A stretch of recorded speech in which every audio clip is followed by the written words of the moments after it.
Hello class 8। हम लोग पिछले वीडियो में मेटल्स क्या होते हैं, नॉन मेटल्स क्या होते हैं, पीरियोडिक टेबल के बारे में थोड़ा बहुत एक्सप्लेनेशन हुआ था। इस वीडियो में हम लोग पढ़ेंगे कि फिजिकल प्रॉपर्टी क्या होती है मेटल्स या नॉन मेटल्स की। तो इस वीडियो में हम लोग पढ़ेंगे physical properties of metals and non metals.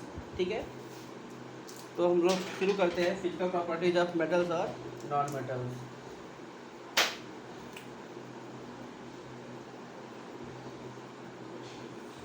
Physical properties of metals and non metals। फिर से एक बार बोल दे रहे हैं, मेटल्स जितने भी पॉजिटिव चार्ज वाले हैं जो इलेक्ट्रॉन को डोनेट करना चाहते हैं, such elements are called metals and the elements that want to receive electron और we can say that negative charge element is called non metals. ठीक है, मेटल्स हमेशा पॉजिटिव चार्ज वाले होते हैं और नॉन मेटल्स हमेशा नेगेटिव चार्ज वाले होते हैं। ठीक है, अभी देखते हैं फिजिकल प्रॉपर्टीज़ की बात कर रहे हैं हम लोग। और सबसे पहले फिजिकल स्टेट देखते हैं। वही फिजिकल स्टेट का मतलब है कि वो सॉलिड में होते हैं, लिक्विड में होते हैं कि गैस में होते हैं। अगर हम मेटल्स की बात करें तो सभी मेटल्स सॉलिड स्टेट में होते हैं रूम टेम्परेचर पे।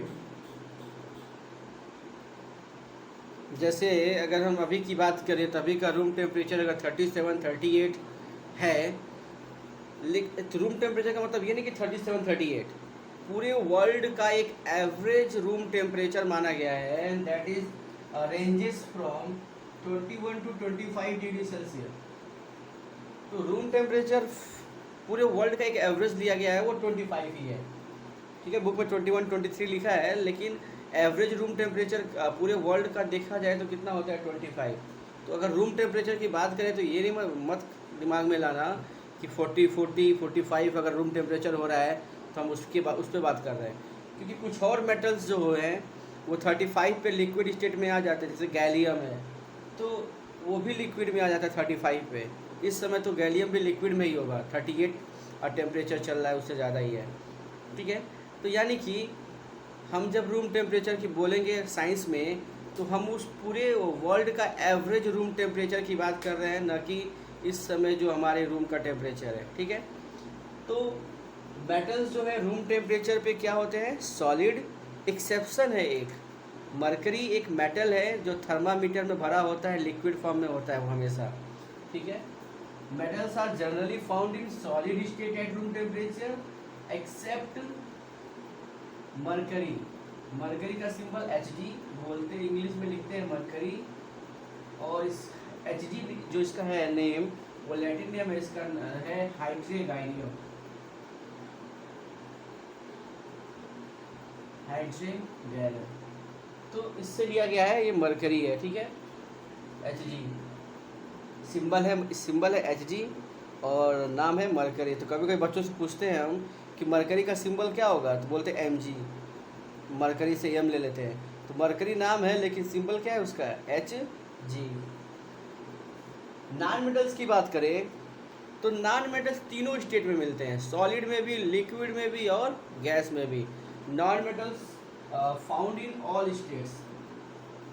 Non metals found in all states, solid, liquid as well as gas. Non metal तीनों स्टेट में मिलता है, सॉलिड में भी, लिक्विड में भी, गैस में भी। लिक्विड में एक ही इकलौता नॉन मेटल्स है जिसका नाम है ब्रोमीन।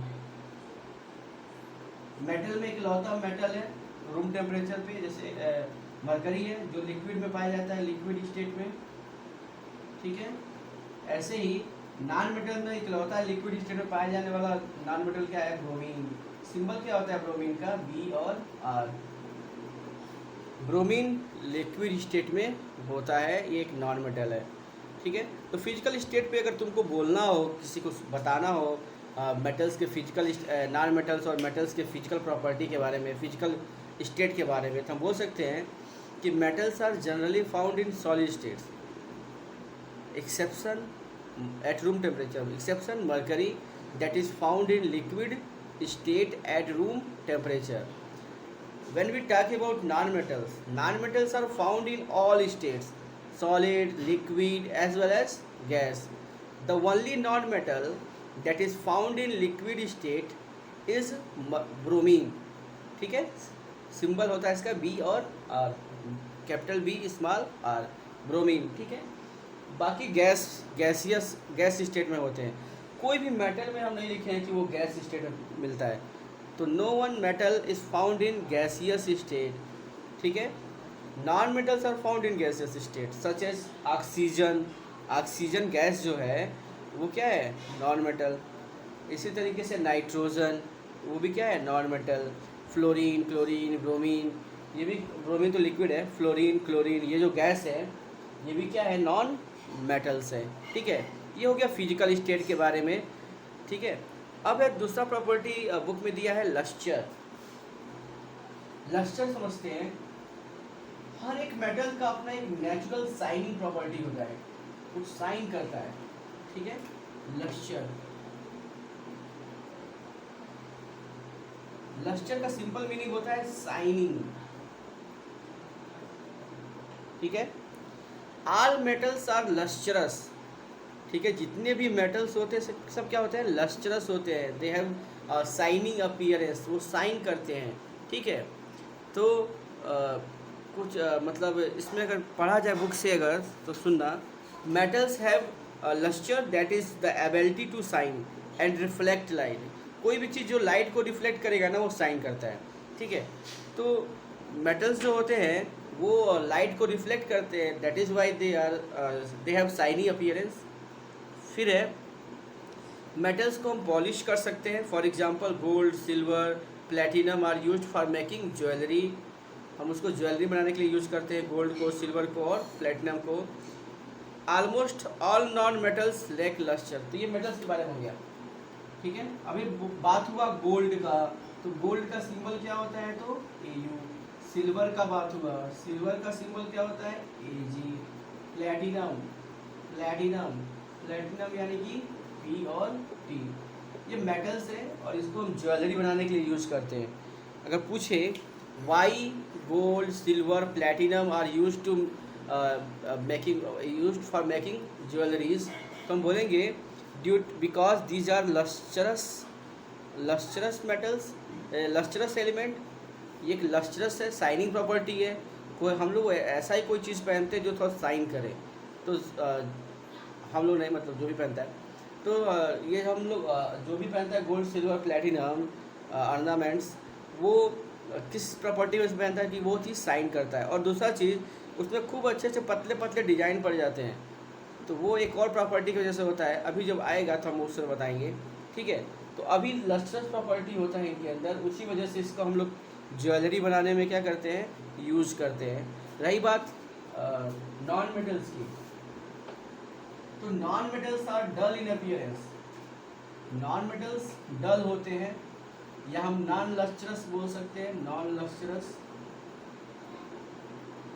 ठीक है, तो जो नॉन मेटल्स होते हैं वो डल इन अपीयरेंस होते हैं, डल होते हैं, धुंधला, कोई शाइनिंग का कैरेक्टर नहीं होता उनके अंदर. They are non lustrous. ठीक है, लेकिन एक्सेप्शन भी है. एक्सेप्शन है डायमंड, ग्रेफाइट, ठीक है, आयोडीन. वैसे डायमंड जब नेचुरली निकाला जाता है तो उतना साइन नहीं करता. जब उसका कटिंग करते हैं, पॉलिश करते हैं, तब वो साइन करता है. इसीलिए ना डायमंड का नाम नहीं आता. ठीक है, डायमंड भी नॉन मेटल है, लेकिन it will shine after cutting, polishing. ठीक है, आयोडीन एंड ग्रेफाइट. ग्रेफाइट और आयोडीन जो है नॉन मेटल्स हैं, फिर भी ये लस्टरस होते हैं. आयोडीन और ग्रेफाइट क्या होते हैं, लस्टरस होते हैं, ये साइन करते हैं. ठीक है, iodine and graphite both are non metals, instead they have shiny appearance, these are lustrous. ठीक है,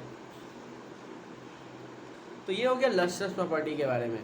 ठीक है, ग्रेफाइट तुमको पता होगा, पेंसिल का जो लीड होता है ब्लैक कलर का अंदर जिससे लिखते हैं, that lead is made up of graphite. वो ग्रेफाइट ही होता है. तो ग्रेफाइट साइन करता है और हम ग्रेफाइट को अगर ज़्यादा प्रेशर अप्लाई करके अगर बहुत ज़्यादा हीट कर रहे हैं ना, तो डायमंड में भी कन्वर्ट हो जाता है, आर्टिफिशियल डायमंड में। तो डायमंड में भी कन्वर्ट हो जाता है ग्रेफाइट। तो ग्रेफाइट इस लस्ट्रस से इतना याद रखेंगे, और आयोडीन। तो जो भी एक्सेप्शन होते हैं ना वो ज़्यादा इंपॉर्टेंट होते हैं, ठीक है।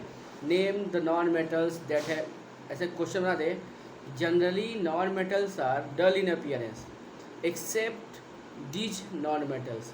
ऑप्शन में आयोडीन, कार्बन, नाइट्रोजन, ऑक्सीजन और भी कई चीज़ लिखा हो तो हम ग्रेफाइट पे टिक करेंगे, या ग्रेफाइट और ये आयोडीन दोनों दिया हो तो हम दोनों पे बोथ ऑफ दीज ऑप्शन होगा, उस पर टिक करेंगे, ठीक है।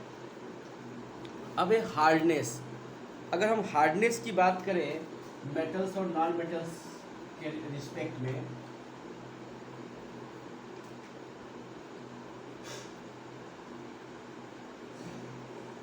हार्डनेस का मतलब होता है ना, अगर जिसको हम टच करें वो क्या है, बहुत ही हार्ड हो, हार्ड टू टच हो।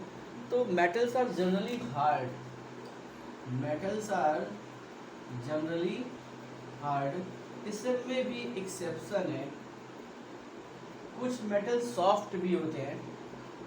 एक्सेप्शन का मतलब होता है अपवाद, जो अलग हट के हो, ठीक है।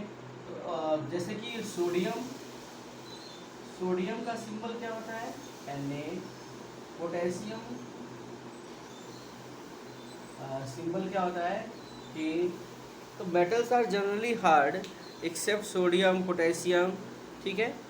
तो ये सॉफ्ट होते हैं, इतना सॉफ्ट होते हैं कि हम अगर नाइफ से भी कट करें तो सोडियम कट जाता है, पोटेशियम कट हो जाता है, ठीक है। Metals are generally, metals are hard to touch except sodium and potassium. These are very soft metals. We can cut these metals with knife. अब बात हुआ नॉन मेटल्स का। नॉन मेटल्स जो होते हैं वो सॉफ्ट होते हैं, उनको टच करेंगे ना तो जैसे पाउडर को टच करते हैं उस तरह का फीलिंग आएगा। ये सॉफ्ट होते हैं टच करने में, ठीक है। लेकिन एक्सेप्शन है डायमंड का। डायमंड सबसे हार्डेस्ट नेचुरल सब्सटेंस है इस अर्थ पे, ठीक है। तो डायमंड एक्सेप्शन है, इसमें एक्सेप्शन है डायमंड, जो इस अर्थ पे नेचुरली पाया जाने वाला। वैसे आर्टिफिशियल इससे भी ज़्यादा हार्ड सब्सटेंस बन चुका है, लेकिन अगर हम नेचुरल की बात करें तो डायमंड जो है is the hardest natural substance, natural substance on earth, ठीक है। तो diamond is the hardest natural substance on the earth, ठीक है। अब डेंसिटी, डेंसिटी के बारे में हम लोग को अलग से चैप्टर में भी है। अभी यहाँ पे आ गया बात तो उसको देख लेते हैं डेंसिटी के बारे में।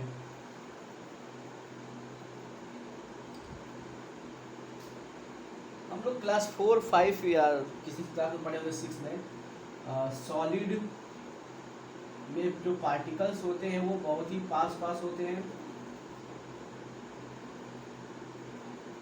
हाँ, लिक्विड में थोड़े दूर होते हैं, और गैसियस स्टेट है अगर तो काफ़ी दूर होते हैं, ठीक है।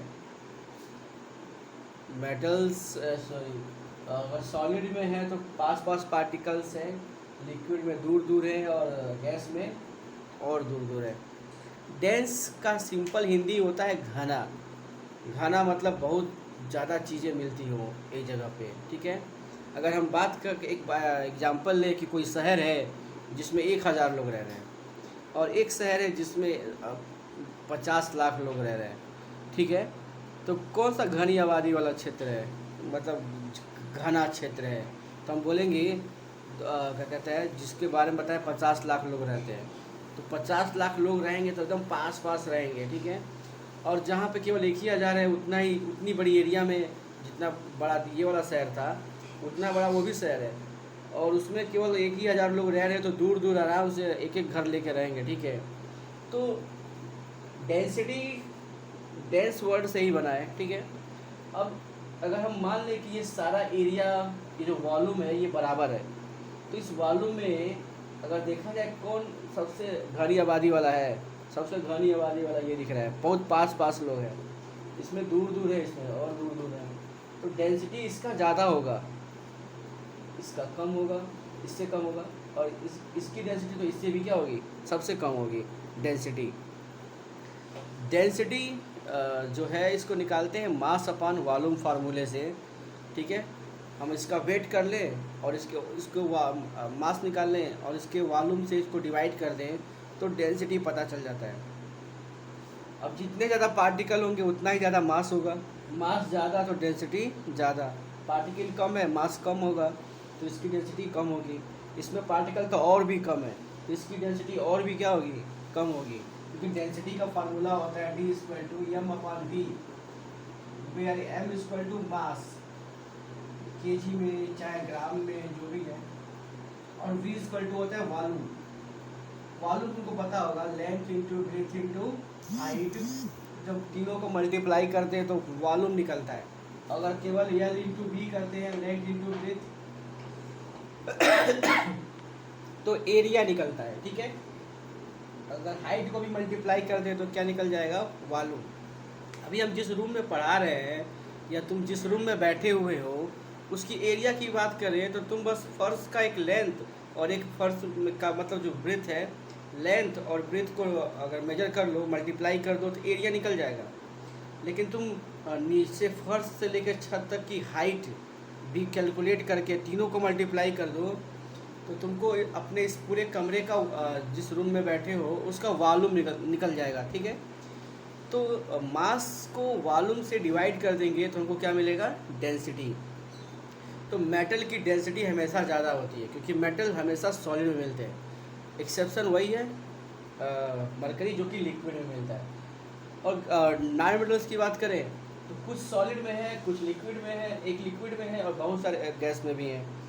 तो नॉन मेटल्स की डेंसिटी जो है मेटल के कंपेरिजन में जनरली क्या होगी, डेंसिटी उसकी कम होगी, यानी मेटल्स है higher density than non metals. तो बुक में तुम्हारे लिखा भी है most metals have high density, केवल सोडियम और पोटेशियम को छोड़ के, sodium potassium have less density than water. इनकी डेंसिटी जो है सोडियम और पोटेशियम की वाटर के डेंसिटी से भी कम होता है।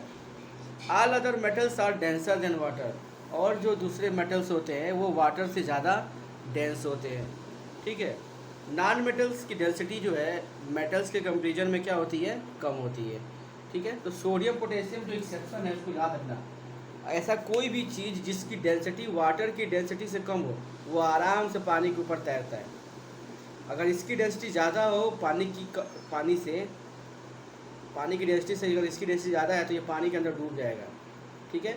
और इस ऑब्जेक्ट की डेंसिटी अगर इस वाटर की डेंसिटी से कम है तो आराम से इस वाटर के ऊपर क्या करता है, फ्लोट करता है। यानी सोडियम पोटेशियम को पानी के ऊपर डालें तो वो फ्लोट करेंगे, डूबेंगे नहीं, ठीक है। Reason sodium and potassium have less density than water. इसको कहीं भी नोट कर लेना, डायरी वायरी में कहीं नोट कर लेना और याद करना, ठीक है। Sodium and potassium have less density than water, ठीक है। Sodium and potassium have less density than water.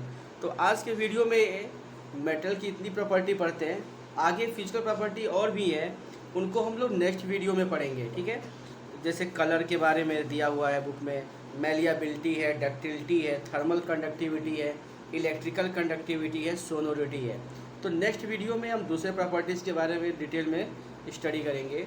तो आज के वीडियो में इतना ही। Till then bye bye, stay happy and stay healthy.